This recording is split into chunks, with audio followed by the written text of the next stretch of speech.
Karibuni tena Gunners XG, tupo kukuleteeni mchezo wa marudiano kati ya Arsenal dhidi ya Real Madrid. Kwa hiyo Arsenal mpaka sasa hivi inaongoza kwa mabao 3-0. It feels really good to say that. Bado tunajaribu kudigest jinsi tulivyoangusha Madrid pale Emirates Stadium. Kwa hiyo mchezo huu utafanyika Santiago Bernabeu. Kwa hiyo katika siku ya leo tutazungumza mazingira ya mechi, tutazungumza mambo ambayo huenda yatapelekea Arsenal ama kuibuka na ushindi mwingine au walau kusonga mbele kwenda nusu finali. Na vile vile tutazungumzia mambo ambayo huenda yataiangusha Arsenal kupelekea ama kutolewa kwenye robo finali au kupoteza mchezo hata kama watasonga mbele, kwa maana ya kwamba kupoteza mchezo kwa tofauti mabao chini ya 3. Vile vile tutazungumzia hali ya kikosi. Kuna mambo yanatia mashaka, yellow card ambazo zinaweza kupelekea kufungiwa kwa wachezaji, lakini vile vile majeraha au majeruhi wapya. Naitwa Mani Mohamed, kwa pamoja na mimi mpaka mwisho wa video hii. Vile vile subscribe kama bado hujafanya hivyo ili uweze kuzipata video zetu kwa urahisi. Leo ni Real Madrid dhidi ya Arsenal, mapitio ya mchezo robo finali kombe la mabingwa wa Ulaya. Tutaanza na wasiwasi wa majeruhi pamoja na hali ya kikosi. Wachezaji wote wako fit, wale ambao walikuwepo kwenye mechi iliyopita, isipokuwa wawili tuna wasiwasi nao ni Thomas Partey na Jorginho. Kwa taarifa zilizopo, Jorginho hatakuwa available kabisa. Tayari amekuwa ruled out kwenye mechi ya marudiano ya robo finali dhidi ya Madrid, lakini vile vile huenda msimu wa Jorginho umemalizika. Kama ni hivyo basi, la kusikitisha ni kwamba hatutomuona tena Jorginho akivaa jezi ya Arsenal, lakini kuna matarajio kwamba atarejea kabla ya msimu kumalizika. Kwa upande wa Thomas Partey alitolewa kama ni precaution, kama ni kuchukua tahadhari, huenda kwenye mechi iliyomalizika ambayo tumetoka suluhu dhidi ya Brentford, kama ni tahadhari baada ya kusikia maumivu mguuni. Dalili zote ni kwamba Thomas Partey atakuwa available kucheza kwenye mechi ya marudiano siku ya Jumatano. Kwa hiyo hayo ndio matarajio, lakini kabla ya press conference ya Mikel Arteta itafanyika baada ya kuwa sisi tusharekodi. Kwa hiyo huenda taarifa za uhakika zikitolewa hali ikawa ni tofauti na vile ambavyo tunazungumza, lakini matarajio ndio hayo kwamba Thomas Partey atashiriki kwenye mchezo huo. Kwa upande wa kufungiwa, kumekuwa na rumors, kumekuwa na minong'ono kwamba eti Thomas Partey ana kadi na hivyo hatashiriki kwenye mchezo huu wa robo finali wa marudiano. Hilo si sahihi. Thomas Partey ana kadi za manjano 2 na mchezaji anafungiwa iwapo atapata kadi za manjano 3. Kabla ya kuzungumzia hali ya Arsenal, labda tuizungumzie sheria ikoje. Ni hivi, iwapo mchezaji atapata kadi za manjano 3 kabla ya mechi ya nusu finali, basi anafungiwa kucheza mchezo mmoja. Kwa hiyo na iwapo atapata 2 basi au 1 basi atatozwa fine, lakini kushiriki kwenye mchezo wa finali. Kisha kwenye mchezo wa nusu finali, kisha kwenye mchezo wa nusu finali zile kadi huwa zimefutika. Kwa hiyo hata kama atapata kadi nyingine, hakuna suspension, hakuna kufungiwa. Njia pekee ambapo mchezaji atafungiwa kwenye nusu finali, marudiano au finali iwapo tutaingia, ni kupata kadi nyekundu. Kwa hiyo huo ndio ufafanuzi. Sasa kuna wachezaji 4 wako kwenye hatari ya kufungiwa iwapo watapata kadi kwenye mchezo wa Madrid. Wa kwanza ni mlinzi Julian Timber. Wa pili ni Declan Rice na wote tunajua umuhimu wa Declan Rice sasa hivi. He is in the form of his life.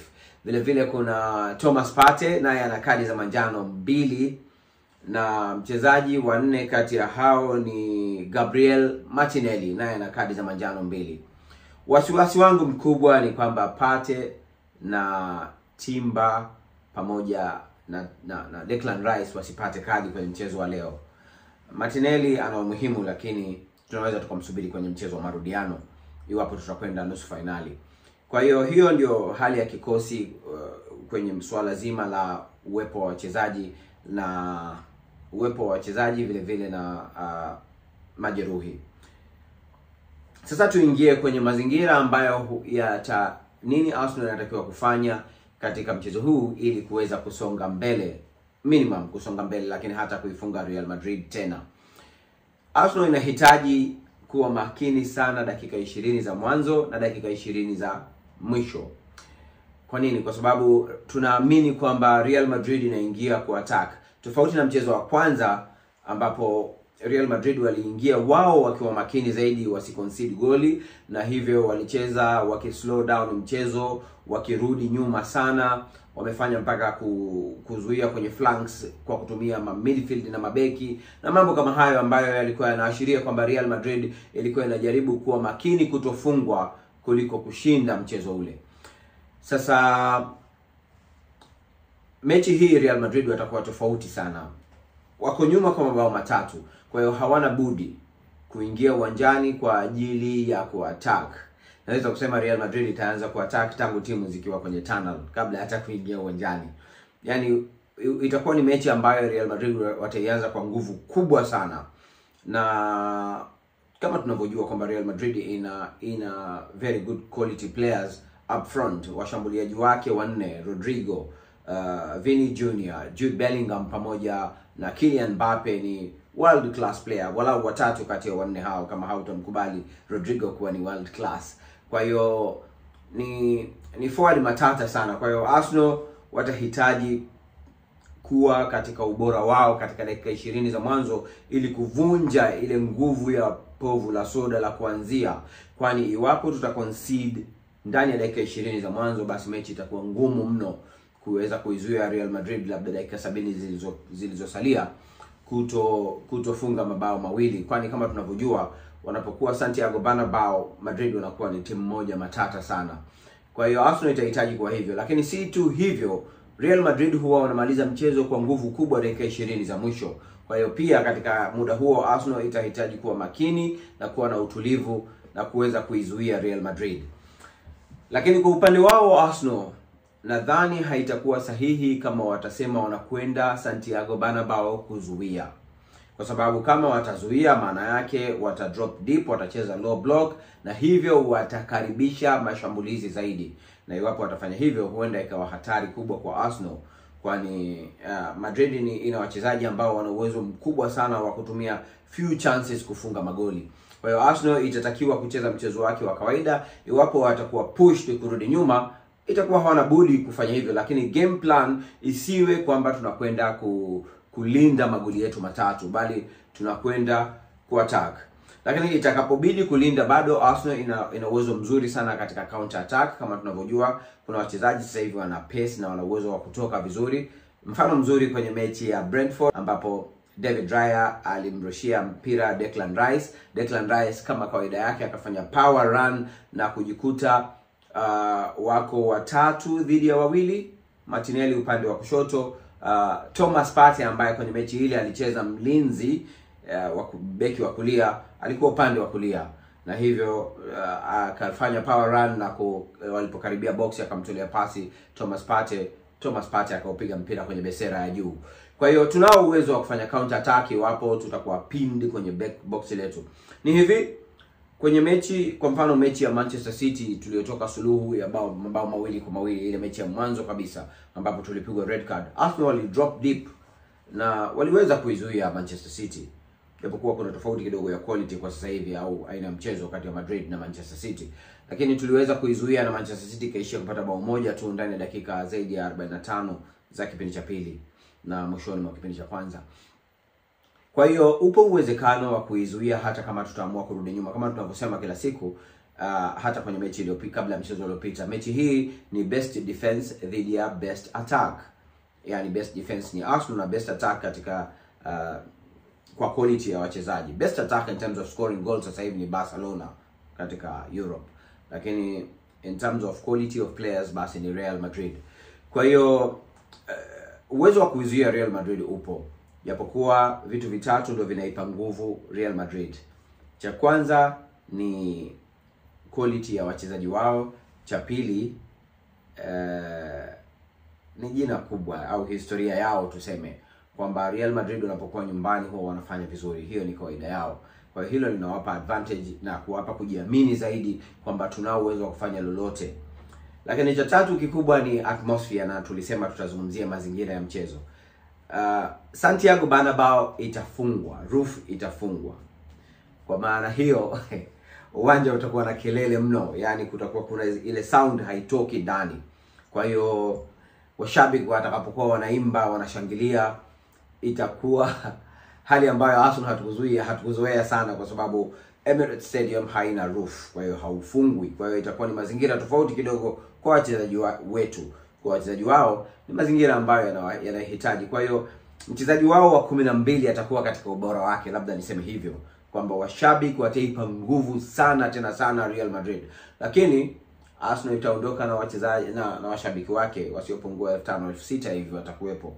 Na kumekuwa na kawaida baadhi ya mechi hapa kwenye Premier League, Arsenal inawazidi nguvu washabiki wa timu ya nyumbani, wao wakiwa ni washabiki wa ugenini. Silitarajii hilo kwa sababu Bernabeu ni uwanja mkubwa sana. Real Madrid washabiki watakuwa wengi mno. Kwa hiyo mazingira yatakuwa yanawafavor sana tena sana Real Madrid. Kwa hiyo hayo ndio ambayo tumependa kukuleteni kwenye swala zima la mchezo huu. Labda nifupishe ya muhimu. Pamoja na kwamba historia inawafavor Real Madrid kwamba wakiwa uwanja wa nyumbani wanafanya vizuri, lakini historia kwa upande mwingine inaifavor Arsenal, kwa sababu huu utakuwa ni mchezo wa 6 kati ya Real Madrid na Arsenal. Hatukukutana mara nyingi sana. Kwa hiyo mechi hii itakuwa ni mechi ya 6. Mechi 2 tumewapiga 1-0 mara 2, mechi 1 tumewapiga 3-0, mechi 2 ni suluhu ya 0-0. Maana yake nini? Maana yake Real Madrid haijawahi kufunga goli dhidi ya Arsenal. Hata bao moja kwenye michezo mitano, yote mitano hawajafunga hata goli moja, na Arsenal kwa upande wake kwenye michezo mitano ina mabao 5. Kwa hiyo kihistoria hichi kidogo kinatufavor sisi Gunners na Gunners kwa upande wetu. Sidhani kwamba Arsenal itahitaji kuwa intimidated na uwanja na quality ya wachezaji. Sasa hivi Arsenal huu ni mwaka wa 3 iko katika ubora mzuri sana, na mpira mzuri tangu tumeanza ku challenge for title Premier League especially. Huu ni mwaka wa 3, miaka miwili iliyopita tumemaliza nafasi ya 2, jambo ambalo tunaonekana kutokea tena msimu huu. Msimu uliopita tulifika robo finali. Msimu huu tayari mguu mmoja uko nusu finali, tunahitaji kumalizia hatua ya 2. Ninachosema ni kwamba wachezaji wa Arsenal sasa hivi wana experience na timu kubwa. Along the way katika kipindi hichi tumeshinda mechi kubwa sana.